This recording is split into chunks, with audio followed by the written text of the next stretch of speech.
சூப்பரா இருக்குமா? ரவா உப்புமா மாதிரி இல்லையே, இது ஒரு டைப்பா இருக்க. ரவா உப்புமா இல்லப்பா, இட்லி உப்புமா. இட்லி உப்புமாவா? ஆமாப்பா, அவசரத்துக்கு வீட்டுல எதுவுமே இல்ல. காலையில வச்ச இட்லி தான் இருந்தது, அதை உதுத்து தழிச்சு உப்புமா பண்ணிட்டேன். வர வர நீ ரொம்ப தான் இம்ப்ரூவ் ஆயிட்டமா. ஆனா வடை கடையில தான்ப்பா வாங்கினது. சாப்பிட்ட உடனே தெரிஞ்சுக்கிட்டேன், கொஞ்சம் சுமாரா. ஒரு விஷயத்த சொல்ல மறந்துட்டேனே. என்ன? அந்த வீட்டுல ஆம்பளைதான் புருஷனா இருக்கான், பொம்பளைதான் பொண்டாட்டியா இருக்கா.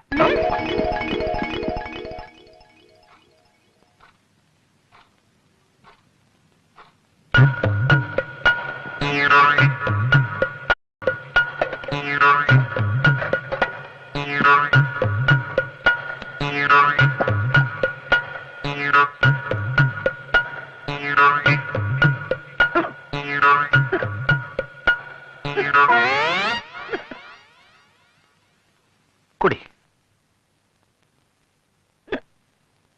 உண்டை கட்டி வாங்கி தின்னாலும் அதை பகிரங்கமா வாங்கி தின்ன பரம்பரை எங்க பரம்பரை.